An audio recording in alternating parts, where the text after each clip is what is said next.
नमस्कार, मैं रवीश कुमार। चर्चा किसकी ज्यादा हो, कांग्रेस की भारत जोड़ो यात्रा की या कांग्रेस में टूट फूट की? आज के दौर में दल बदल एक प्रतिष्ठित राजनीतिक कर्म हो चुका है। इसके लिए आप ईश्वर और जनता से किया गया वादा तोड़कर बीजेपी में शामिल हो जाइए, तब भी आपका ओहदा इतना बढ़ सकता है कि दल बदल के 3-4 दिनों के भीतर गोवा के मुख्यमंत्री प्रमोद सावंत 8 दल बदलुओं के साथ दिल्ली आते हैं। दोपहर तक यही चर्चा होती है कि उनकी मुलाकात प्रधानमंत्री से होने वाली है या बीजेपी अध्यक्ष जेपी नड्डा से। गोवा में कांग्रेस को तोड़कर बीजेपी ने कांग्रेस को खुली चुनौती दे दी है कि अगर एक पार्टी के रूप में कांग्रेस ही नहीं बचेगी तो वह भारत जोड़ने की राजनीतिक एजेंसी बनने की दावेदारी कैसे कर पाएगी। गोवा के विधायकों का दिल्ली आना बता रहा है कि दल बदल की इस घटना को पार्टी का नेतृत्व कितनी अहमियत देता है। कांग्रेस भले ही इस दल बदल को खारिज कर आगे बढ़ने का संकेत दे रही हो, लेकिन बीजेपी आगे आकर बता रही है कि उसके लिए यह दल बदल केवल कांग्रेस से बीजेपी में आने की घटना नहीं है। पार्टी का नेतृत्व दल बदलुओं से दूरी नहीं बनाता है। आप भले पूछ सकते हैं कि जिस कांग्रेस को वह भ्रष्टाचार में डूबी पार्टी बताती रहती है, उसी कांग्रेस से दर्जनों नेता बीजेपी में क्यों लाए जाते हैं? क्या इनकी ईमानदारी के प्रति बीजेपी इतनी आश्वस्त है? इनकी राजनीति हमेशा ही राष्ट्रवाद से ओतप्रोत रही होगी और पवित्र रही होगी। कांग्रेस तो यही आरोप लगाती है कि धन के लोभ में और जांच एजेंसियों के डर से इन्हें बीजेपी में ले जाया गया है। दल बदल का जो इतिहास रहा है उसमें यह सवाल या संदेह एकदम से निराधार नहीं कहा जा सकता। बीजेपी भी कहती है कि कांग्रेस से अपना घर नहीं संभलता, देश क्या संभालेगी। लेकिन क्या सब कुछ इतना मासूम तरीके से हो रहा है कि कांग्रेस अपने आप टूटती जा रही है? बीजेपी का काम केवल कांग्रेस से आए नेताओं को समेटना रह गया है। सवाल कांग्रेस पर भी है कि वो टूट क्यों नहीं रोक पाती। कई नेताओं के संबंध में मीडिया में कई दिनों से चर्चाएं चलने लगती हैं, मगर कांग्रेस उनके खिलाफ अपनी तरफ से कार्रवाई करने या निकाल देने की हिम्मत नहीं जुटा पाती।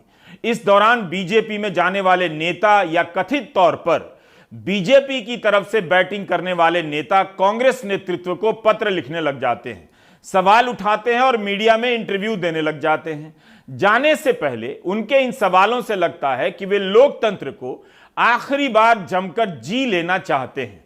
क्या पता जिस पार्टी में जा रहे हैं वहां पत्र लिखने की बात तो दूर, कानाफूसी की भी अनुमति ना मिले। इस दल बदल का भी कोई जवाब नहीं। 80 साल के कैप्टन अमरिंदर सिंह पंजाब लोक कांग्रेस के कई नेताओं के साथ बीजेपी में शामिल हो गए। ये सभी नेता कुछ महीने पहले तक कांग्रेस संस्कृति में रचे बसे हुए थे, जिनके कारण बीजेपी के हिसाब से 70 साल में कुछ भी नहीं हुआ। यही नहीं, जिस बीजेपी में 75 साल के होने पर टिकट कट जाता है, मंत्री पद चला जाता है, उसमें 80 साल के कैप्टन अमरिंदर सिंह का स्वागत हुआ है। भले याद ना रहा हो, मगर बीजेपी ने अमरिंदर सिंह के खिलाफ भ्रष्टाचार के आरोप तो लगाए ही होंगे। कैप्टन मार्गदर्शक मंडल में जाएंगे या बीजेपी के भीतर किसी और तारा मंडल का हिस्सा बनेंगे? वैसे बहुत दिनों से मार्गदर्शक मंडल का ना तो विस्तार हुआ है, ना इसकी किसी बैठक की खबर आई है। गुजरात की मुख्यमंत्री आनंदीबेन ने जब इस्तीफा दिया था तब कहा था कि वे 75 साल की होने वाली है, लेकिन 80 साल की उम्र में हाल तक कांग्रेसी रहे कैप्टन बीजेपी में नई पारी की शुरुआत करने आ रहे हैं। ठीक है कि कैप्टन चुनाव नहीं लड़ेंगे, लेकिन क्या वे लाल कृष्ण आडवाणी और मुरली मनोहर जोशी के साथ मार्गदर्शक मंडल में शामिल किए जाएंगे? बीजेपी परिवारवाद के खिलाफ रही है। यहां कैप्टन अपने परिवार के साथ बीजेपी में आए हैं। 3 मार्च 2018 को प्रधानमंत्री मोदी ने पंजाब में एक बयान दिया कि कांग्रेस अपने मुख्यमंत्री को अपना नहीं समझती है, वे एक आजाद सिपाही की तरह अकेले चले जा रहे हैं। इस बात पर तत्कालीन मुख्यमंत्री कैप्टन अमरिंदर सिंह ने उसी दिन जवाब दिया कि प्रधानमंत्री जी, आपसे ऐसा किसने कहा? मैंने तो नहीं कहा। क्या कांग्रेस के आला कमान ने आपसे मेरे बारे में शिकायत की है? मैं साफ कर देना चाहता हूं कि इस तरह के फालतू बयानों से आप मेरे और मेरी पार्टी के बीच दरारें पैदा नहीं कर सकते हैं। चुनाव आया तो अमरिंदर सिंह ने पंजाब लोक कांग्रेस बना ली, बीजेपी से गठबंधन कर लिया, अब कुछ नेताओं के साथ बीजेपी में शामिल हो गए हैं। We have seen the Congress for so many years, and now it is time to go to a party that is looking after the interests of the country, and that is the BJP. Captain साहब और आपके पूरे team को Bharatiya Janata party में विलय होने पर बहुत बहुत शुभकामनाएं और आपका स्वागत करना चाहता हूं। धन्यवाद। इस देश में दल बदल का अतीत रहा है, लेकिन इस समय जो दल बदल हो रहा है उसे केवल अतीत के चश्मे से नहीं देख सकते। इस समय दल बदल के जरिए वह सब हो रहा है जो अतीत में शायद नहीं हुआ। आप दावे से नहीं कह सकते कि अब विचारधारा परिवर्तन की घटनाएं हैं। कांग्रेस के भीतर इतने सारे नेता इतने दिनों से किसी महान नेता के पीछे चलने के लिए तड़प रहे थे, यह तब पता चलता है जब ये बीजेपी में जाते हैं। बीजेपी के भीतर जल्दी ही कांग्रेस से आए नेताओं के बैच बनने वाले हैं। जैसे आईएएस अफसरों की पहचान 90 के बैच से होती है, 95 बैच से होती है। राहुल गांधी की इतनी हैसियत तो है कि उनसे बगावत कर मध्य प्रदेश, उत्तराखंड, कर्नाटक, असम में कई नेता मंत्री से लेकर मुख्यमंत्री बन गए। गुना सीट से ज्योतिरादित्य सिंधिया को हरा देने वाले बीजेपी सांसद केपी यादव कभी मंत्री नहीं बन सके, मगर उनसे हारने के बाद भी ज्योतिरादित्य सिंधिया कांग्रेस से बीजेपी में आए, राज्यसभा सदस्य बने और अब केंद्रीय मंत्री हैं। गुजरात कांग्रेस के विधायक जवाहर चावड़ा ने विधायकी से इस्तीफा दिया। 24 घंटे के भीतर रूपाणी सरकार में कैबिनेट मंत्री बना दिए गए। उसी तरह कुंवर सिंह बावलिया कांग्रेस छोड़कर रूपाणी सरकार में कैबिनेट मंत्री बना दिए गए। इस सवाल का जवाब तो प्रधानमंत्री ही दे सकते हैं कि वे किस हद तक विपक्षी दलों के नेताओं के संपर्क में रहते हैं, अपने दल के साथ साथ विपक्षी दलों के भीतर कितनी मेहनत करते हैं, या अपने दल से ज्यादा केवल विपक्षी दलों के भीतर मेहनत करते हैं ताकि आसपास कोई विकल्प ही ना उभरे। राजनीति का यह खेल जन समर्थन के दम पर नहीं खेला जा रहा है, इसकी एजेंसियां दूसरी होती हैं। बिहार में भी याद कीजिए, चिराग पासवान की अपनी पार्टी है, मगर उन्होंने खुद को प्रधानमंत्री मोदी का हनुमान बताया था। यह बयान गुजरात में 3 बार कांग्रेस के विधायक रहे अश्विन कोटवाल का है। इस साल कोटवाल कांग्रेस से बीजेपी में आ गए। कोटवाल ने कहा वे शुरू से ही मोदी भक्त रहे हैं, भले ही वे 3 बार से कांग्रेस के टिकट पर चुने जाते रहे, मगर दिल में मोदी जी ही रहे। बताइए, 2017 के चुनाव के बाद 4 साल तक कांग्रेस की एक ही खबर आती रही गुजरात में कि पार्टी टूट रही है। एक बार में नहीं, बल्कि धीरे धीरे कांग्रेस की संख्या 77 से घटकर 64 हो गई है। एक समय उत्तराखंड की बीजेपी सरकार के कई चेहरे कांग्रेस के लगते थे। आज भी धामी सरकार में 3 मंत्री कांग्रेस से आए हुए हैं।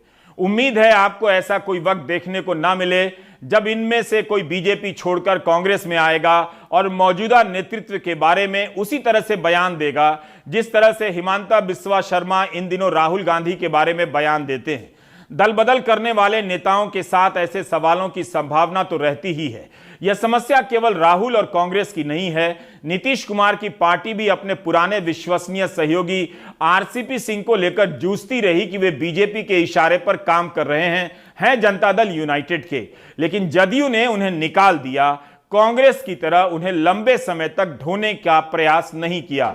दल बदल बीजेपी के लिए एक गंभीर राजनीतिक कार्य है। भले आपको खबर ना हो कि सुदूर दादरा नगर हवेली एवं दमन दीव में जनता दल यूनाइटेड नाम की कोई पार्टी भी है, लेकिन अचानक प्रेस रिलीज आती है कि दादरा नगर हवेली एवं दमन दीव जनता दल यूनाइटेड के प्रदेश इकाई अध्यक्ष समेत सभी सदस्य आज भारतीय जनता पार्टी में शामिल हो गए। दल बदल की इस घटना को भी हाई प्रोफाइल बनाया गया। पंचायत स्तर के नेता जब बीजेपी में लाए जाते हैं तब भी राष्ट्रीय अध्यक्ष से मुलाकात कराई जाती है ताकि पटना में नीतीश कुमार को संदेश जाए कि उनकी पार्टी के नाम का कहीं भी बैनर दिख जाएगा तो उसे भी बीजेपी में मिला लिया जाएगा। यह भी अजीब है कि जदयू ने बीजेपी को सरकार से बाहर कर दिया बिहार में, लेकिन पार्टी का विलय हो रहा है अरुणाचल प्रदेश, मणिपुर, दमन और दीव में। क्या इसके बाद बिहार का नंबर आने वाला है? हमें यह समझ नहीं आया कि जब देश में प्रधानमंत्री के नेतृत्व में विकास की अविरल धारा बह रही है तो बीजेपी में जाने वाले जदयू के नेता पहले ही क्यों नहीं चले गए? बीजेपी के राज्यसभा सांसद सुशील मोदी ने कहा कि मणिपुर और अरुणाचल प्रदेश जदयू मुक्त हो गए हैं। सुशील मोदी ने तो ट्वीट किया है कि बहुत जल्द लालू जी बिहार को भी जदयू मुक्त कर देंगे। तो क्या बीजेपी बिहार में जदयू का विलय नहीं करेगी? जब अरुणाचल में कर रही है तो बिहार में भी कर ले। दल बदल की इस राजनीति का एक मकसद है, जनता में साबित करते रहना कि विपक्ष कमजोर हो चुका है, उसमें नेतृत्व नहीं बचा है, ताकि विकल्प केवल एक ही दिखाई देता रहे। यह काम केवल गोदी मीडिया के झुंड से नहीं हुआ है, बल्कि कई स्तरों पर किया गया है। विपक्ष के आर्थिक तंत्र पर भी जिस तरह से हमला किया गया है, उसकी चर्चा नहीं होती है। इलेक्टोरल फंड के कारण आप नहीं जानते कि एक दल को हजारों करोड़ रुपए का चंदा कौन दे रहा है, जबकि जांच एजेंसियां विपक्ष के पीछे ही लगी रहती हैं। जिला से लेकर कस्बा के स्तर पर आर्थिक हैसियत रखने वाले किसी भी विपक्षी दल के छोटे से बड़े राजनीतिक कार्यकर्ता की क्या हालत है, आप उनसे पता कर सकते हैं। अपनी पार्टी में होते हुए अपनी पार्टी के लिए नहीं बोल सकते, ना चंदा दे सकते हैं, इस डर से कि छापा पड़ जाएगा। यह जब जानेंगे तब पता चलेगा कि भारत की राजनीति में सामाजिक समीकरण नहीं बदले हैं, बल्कि आर्थिक ताकतों से लैस मानव संसाधन को बदल दिया गया है, डरा दिया गया है। इसका जिक्र आपको किसी लेख में नहीं मिलेगा, मगर खबरों में इसका जिक्र दिख जाएगा कि विपक्ष के नेताओं के घर या दुकानों पर बुलडोजर चला दिए गए हैं, छापा पड़ा है। ऐसी खबरों को जरा आप भी सर्च कीजिए।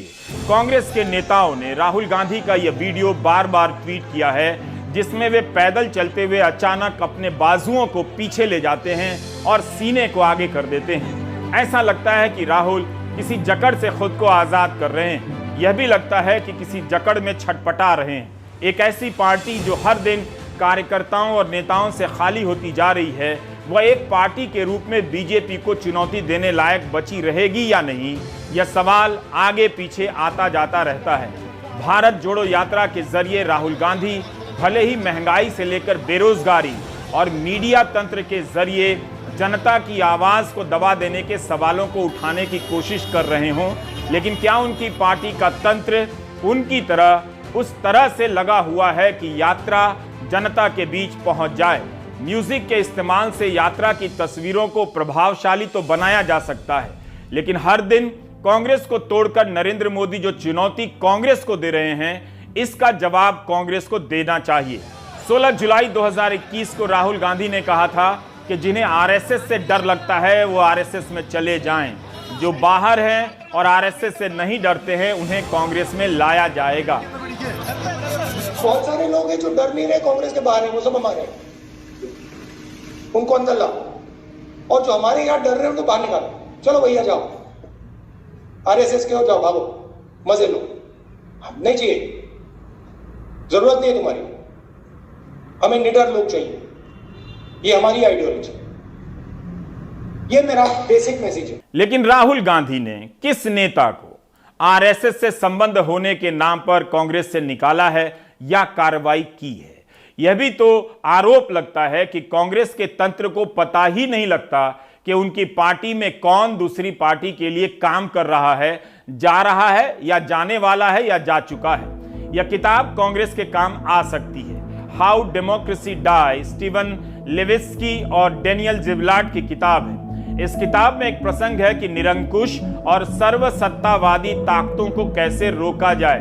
इसमें स्वीडन की एक पार्टी का उदाहरण दिया गया है। 1930 के दशक में स्वीडिश कंजर्वेटिव पार्टी एवीएफ के युवा संगठन में उग्रपंथी और फांसीवादी विचारधारा के प्रति आकर्षण बढ़ने लगा था। इसके नेता खुलेआम हिटलर का समर्थन करने लगे और उसकी पार्टी की तरह का पोशाक पहनने लगे।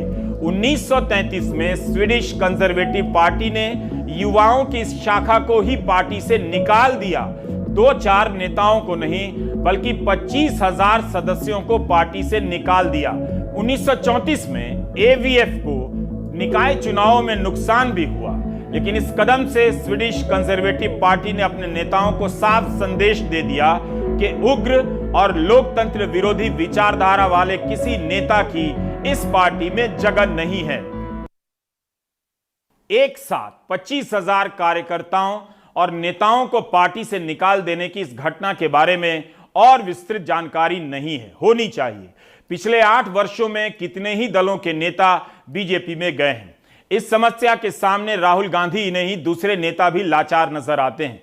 तेजस्वी से लेकर नीतीश कुमार, ममता बनर्जी, हेमंत सोरेन से लेकर उद्धव ठाकरे तक कोई साहस नहीं दिखा सका, ना इसकी बाढ़ को रोक सका। अपनी पार्टी को टूटने से रोकने में ये नेता कई बार असफल रहे। विपक्ष की हर सरकार के ऊपर तलवार लटक रही है कि कभी भी जा सकती है। 7 सितंबर से राहुल गांधी पदयात्रा कर रहे हैं, हर दिन 25 किलोमीटर पैदल चलते हैं। क्या बीजेपी ये चुनौती दे रही है कि दिल्ली पहुंचते पहुंचते उनकी पार्टी ही खाली कर दी जाएगी? कांग्रेस ने तेजस्वी यादव को भी पदयात्रा में शामिल होने का न्योता दिया है। क्या कांग्रेस का यह मार्च धीरे धीरे विपक्षी एकता का भी मार्च होता जाएगा? उमा शंकर सिंह की आगे की रिपोर्ट। कांग्रेस की भारत जोड़ो यात्रा 12 दिनों में करीब 225 किलोमीटर का सफर तय कर चुकी है। राहुल गांधी के नेतृत्व में चल रही ये यात्रा 19 सितंबर को जब केरल के अलापुझा से गुजरी तो भीड़ कुछ इस तरह की रही।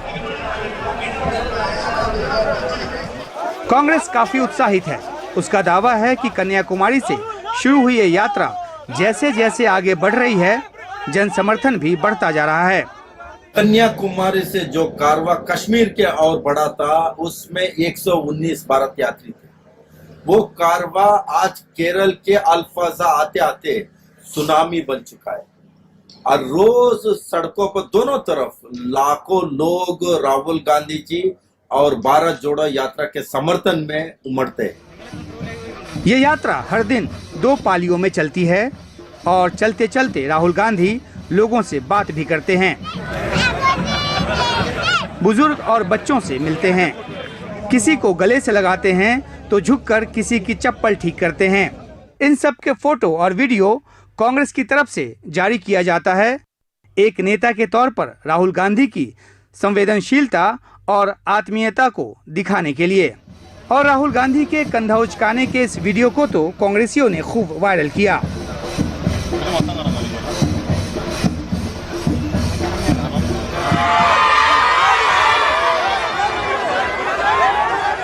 हालांकि जब से ये यात्रा शुरू हुई है, बीजेपी ने इसको निशाना बनाना भी शुरू किया है। यात्रा में इस्तेमाल किए जा रहे कंटेनर्स को विलासितापूर्ण बताया गया। राहुल गांधी की टी शर्ट की कीमत पर सवाल उठाया गया। कर्नाटक बीजेपी IT सेल के प्रमुख ने अभद्र टिप्पणी के साथ एक तस्वीर ट्वीट की, जिसे बाद में डिलीट करना पड़ा। बीजेपी की तरफ से यहां तक कहा जा रहा है कि राहुल यात्रा तो कर रहे हैं, लेकिन मीडिया से बात नहीं कर रहे। सोमवार को दिल्ली में प्रेस कॉन्फ्रेंस कर कांग्रेस ने हर आरोप का सिलसिलेवार ढंग से जवाब देने की कोशिश की। झूठ शिरोमणि महिला ने बोला कि श्री राहुल गांधी जी ने यात्रा शुरू करने से पहले स्वामी विवेकानंद जी का आशीर्वाद नहीं लिया। जब देश के लोगों ने झूठ शिरोमणि श्रीमती स्मृति ईरानी जी को राहुल गांधी जी का वीडियो बताया, पर झूठ शिरोमणि महिला ने देश से माफी नहीं मांगी अपने असत्य कथनों के लिए। उसके बाद झूठ शिरोमणि बालक, जो भारतीय जनता पार्टी का IT सेल का प्रमुख है, उसने कहा राहुल गांधी जी वहां पब्लिक मीटिंग्स को एड्रेस नहीं करते हैं, प्रेस की मीटिंग्स, प्रेस ब्रीफिंग्स नहीं लेते हैं। मैं उसको बताना चाहता हूं, झूठ शिरोमणि बालक को, कि 1 घंटा निकाल के भारत जोड़ो यात्रा का भाग बने राहुल गांधी जी के नेतृत्व में, और उससे उसको आत्मिक शांति भी मिलेगी, आत्मिक ज्ञान भी होगा, और उसको पता लगेगा कि उसके मन में कितनी निर्लजता और घटियापन है। राहुल गांधी पदयात्रा के बीच बीच में ठहरते हैं। रविवार को ठहरे तो मछुआरों की समस्या सुनी। यात्रा के दौरान राहुल गांधी भाषण देते नजर नहीं आए हैं। जोर लोगों की बात सुनने पर है। कांग्रेस के हाथ में अभी सत्ता नहीं है, सो लोगों की उठाई किसी समस्या का समाधान भी नहीं है, लेकिन कांग्रेस इसे 2024 की तैयारी के तौर पर ले रही है। भारत जोड़ो यात्रा के बीच में ही गोवा में 8 विधायकों के कांग्रेस छोड़ने की खबर आई। बीजेपी के कैलाश विजयवर्गीय ने तंज किया कि राहुल गांधी पहले कांग्रेस जोड़ लें। राहुल गांधी और उनके साथियों को 150 दिनों तक चलना है। 3500 किलोमीटर से अधिक की दूरी तय करनी है। इस बीच कांग्रेस में अध्यक्ष चुनने की प्रक्रिया को भी पूरा होना है। राहुल पार्टी को नेतृत्व देने को अब तक तैयार नहीं है, लेकिन उनके नेतृत्व में ये यात्रा कांग्रेस को कहां तक ले जाती है, इसका किसी को पता नहीं। जैसा कि कांग्रेस के ही एक नेता ने बताया, अंदरूनी खींचतान से जूझ रही कांग्रेस के ठहरे हुए पानी में एक कंकड़ तो पड़ गया है, छोटे थपेड़े को बड़ी लहर बनने का इंतजार है। दिल्ली में उमा शंकर सिंह, NDTV इंडिया। भारत में दलबदल की इन घटनाओं पर ठीक से बहस नहीं हो रही है। सवाल कांग्रेस के टूटने का नहीं है, सवाल है कि क्या हम देख पा रहे हैं कि कैसे एक ताकतवर पार्टी दूसरे दलों को थोक में भी तोड़ रही है और खुदरा खुदरा भी तोड़ते जा रही है। गोवा में कांग्रेस थोक में तोड़ दी जाती है, गुजरात में धीरे धीरे तोड़ी जाती है। क्या हम समझ पा रहे हैं कि आने वाले दिनों में भारत के लोकतंत्र पर इसका क्या असर पड़ने वाला है? हमें केवल भारत के भीतर ही नहीं, बाहर भी देखना चाहिए। किसी भी लोकतांत्रिक नागरिक को इस बात की जिज्ञासा होनी चाहिए कि दुनिया में कैसे अलग अलग तरीकों से लोकतंत्र खत्म किया जा रहा है। हाल ही में उज्बेकिस्तान के समरकंद में शंघाई कोऑपरेशन ऑर्गेनाइजेशन की बैठक हुई। इसके सदस्य देशों में चीन और रूस के लोकतांत्रिक होने को लेकर लगातार सवाल होते रहते हैं। चीन के राष्ट्रपति शी जिनपिंग आजीवन राष्ट्रपति के पद पर बना दिए गए हैं, बिठा दिए गए हैं। संविधान में बदलाव के जरिए पुतिन 2036 तक इस पद पर रहेंगे। क्या किसी लोकतंत्र में ऐसा होता है? यह उदाहरण इसलिए दिया गया कि हम समझ सकें कि अलग अलग देशों में अलग अलग तरीके से लोकतंत्र को खत्म किया जा रहा है। हंगरी के प्रधानमंत्री विक्टर ओरबन 2010 से इस पद पर हैं। वहां के एक नेता बेलिंद माग्यार ने किताब लिखी है जिसका नाम है 25 sides of A post communist mafia state. Way Hungary की तुलना माफिया स्टेट से करते हुए कहते हैं कि सब कुछ पर्दे के पीछे से होता है। एक व्यक्ति के हिसाब से सारा कानून काम करता है। चुनाव के तंत्र पर इस तरह का कब्जा हो चुका है कि विपक्ष के नेता और पत्रकारों को जेल में डालने की जरूरत नहीं रही। चुनाव होते हैं मगर नतीजा एक ही आता है। दी अटलांटिक एक न्यूज वेबसाइट है। इस पर 6 जुलाई 2021 का एक लेख है। इस लेख में हंगरी का विश्लेषण किया गया है कि वहां किस तरह 2010 के पहले के लोकतंत्र की वापसी का काम अब असंभव हो गया है, क्योंकि हर स्तर पर मीडिया से लेकर न्यायपालिका तक को कुचल दिया गया है।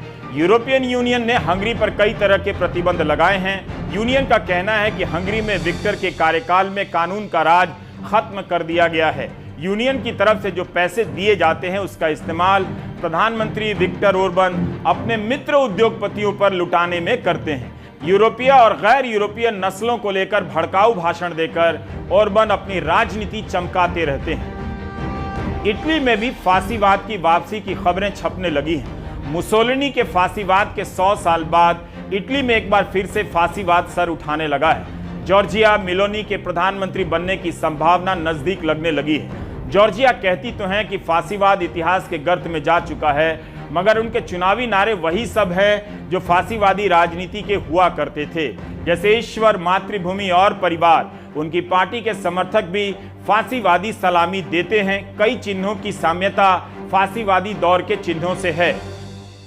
दुनिया में लोकतंत्र सिमट रहा है। रूस और चीन में विपक्ष के नाम पर खानापूर्ति रह गई है। क्या भारत में ऐसा हो सकता है? इसका जवाब आप बेहतर तरीके से जानते होंगे।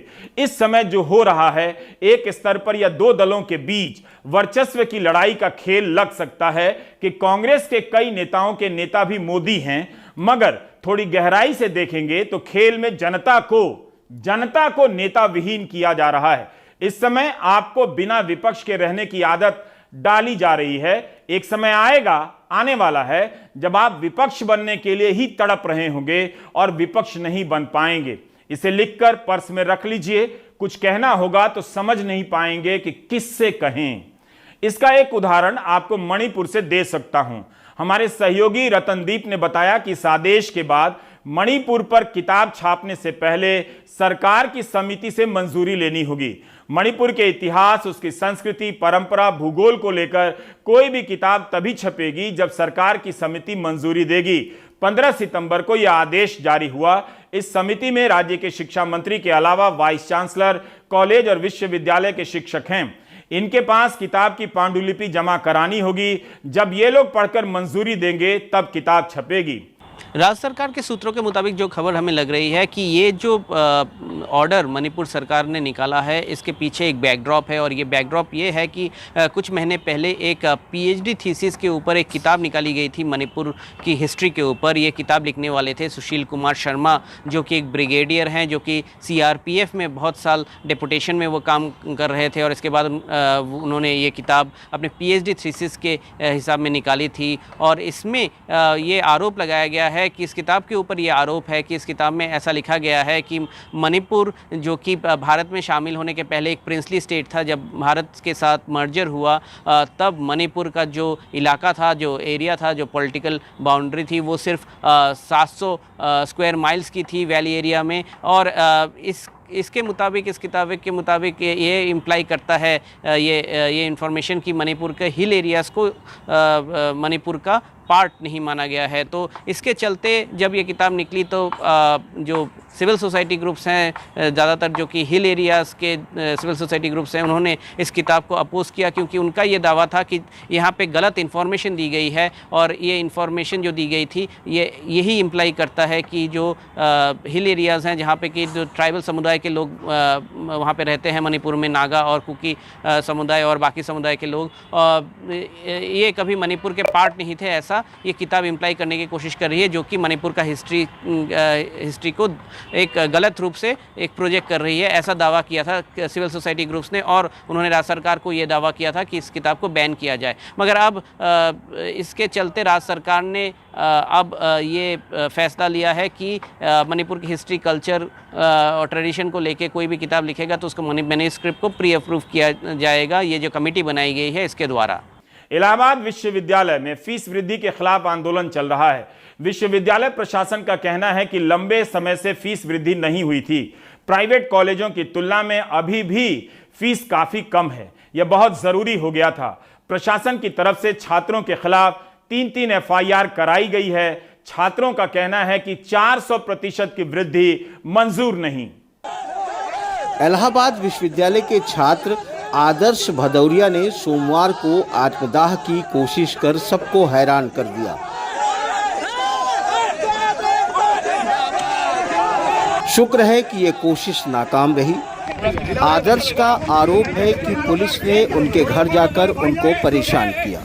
क्या मैं अपराधी हूँ या मैं छात्र हूँ? यदि मैं छात्र हूँ, यदि मैं सबके सामने हूँ, तो पुलिस प्रशासन का भारी तबका मेरे घर पे क्यों छापा मार रहा है? मेरे बुजुर्ग पिताजी को क्यों परेशान किया जा रहा है? मेरे बुजुर्ग पिताजी को क्यों हरासमेंट किया जा रहा है कि अगर आप अपने बच्चे को इलाहाबाद से नहीं निकालेंगे तो आपके खिलाफ कार्रवाई की जाएगी? क्यों उन पर दबाव बनाया जा रहा है? क्या मैं अपराधी हूँ? क्या मैं छात्र हितों की लड़ाई लड़ना अपराध है? क्या फीस वृद्धि जो बढ़ाई गई है निरंकुशता के खिलाफ लड़ाई लड़ना अपराध है? यदि अपराध है तो मैं अपराधी हूँ।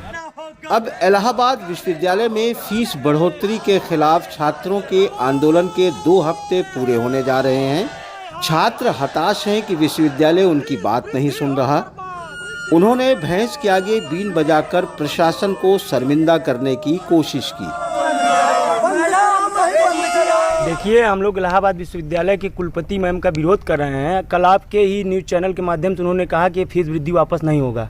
तो आज हम लोग भैंस के आगे बीन बजा करके, जो उनकी भैंस की तरह सद्बुद्धि हो गई है, उस बुद्धि को हम लोग सद्बुद्धि में परिवर्तन करने के लिए आज बीन बजा के विरोध प्रदर्शन किया है। हम भी कहते हैं कि फीस वृद्धि जरूर वापस होगी। जब तक वापस नहीं होगी तब तक हमारी लड़ाई जाएगी। आज अगर फीस 4000 हो जाएगी, 10,000 हो जाएगी तो मैं स्वयं नहीं पढ़ पाऊंगा, मेरा भाई नहीं पढ़ पाएगा, जो एक किसान का बेटा है, एक मजदूर का बेटा है। इधर विश्वविद्यालय ने रुख सख्त कर लिया है। छात्रों के खिलाफ 3 FIR दर्ज कर ली गई है। छात्र नेता जो है यूनिवर्सिटी में फीस वृद्धि को लेकर जो है वो आंदोलनरत हैं। कल कुछ छात्रों ने छात्र भवन पर जो गेट पर लगा ताला पर छोड़ दिए थे, जिससे वहाँ असहज की स्थिति पैदा हो गई थी। यूनिवर्सिटी प्रशासन ने एक तहरीर दिया है जिस पर जो है 10-12 नामजद और 10-15 जो है अज्ञात लोगों के खिलाफ जो है अभियोग पंजीकृत किया गया। सोमवार को आत्मदाह की कोशिश के बाद पुलिस ने छात्रों को हटा दिया।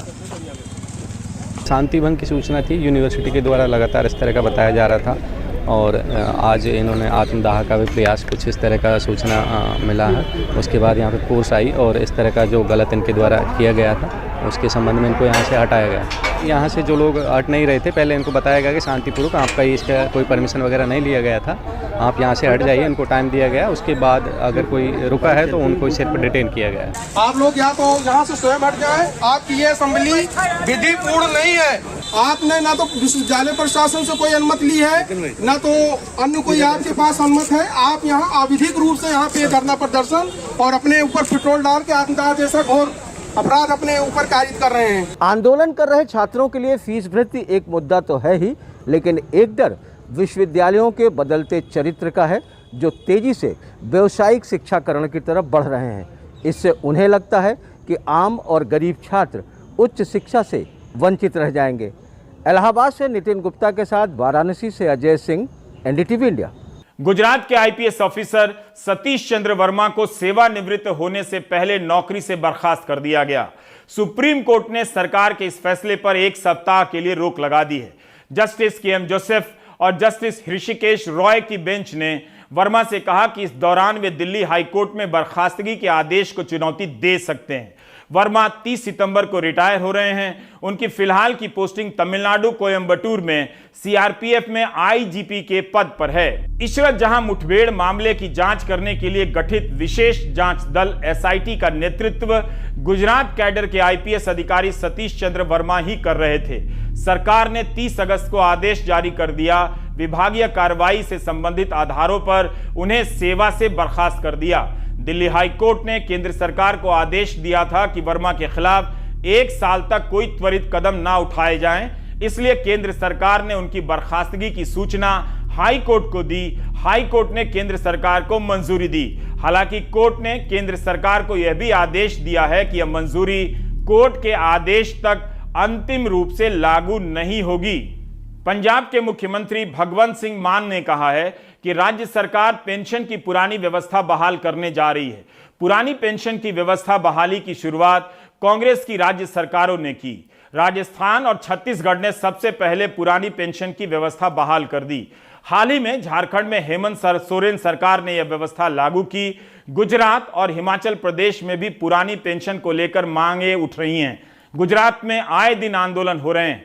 वहां भी सरकारी कर्मचारी इसके लिए जोर शोर से आंदोलन कर रहे हैं। पेंशन मिले, इससे अच्छा कुछ भी नहीं हो सकता। इसका मतलब है सरकारी कर्मचारी व्हाट्सएप ग्रुप के हिंदू मुस्लिम डिबेट से बाहर आ रहे हैं, अपना बुढ़ापा खराब होता देखने लगे हैं। उम्मीद है आपको भी दिखाई दे रहा होगा। मैं चीता की बात कर रहा हूं, आपके बुढ़ापे की नहीं। आप ब्रेक ले लीजिए।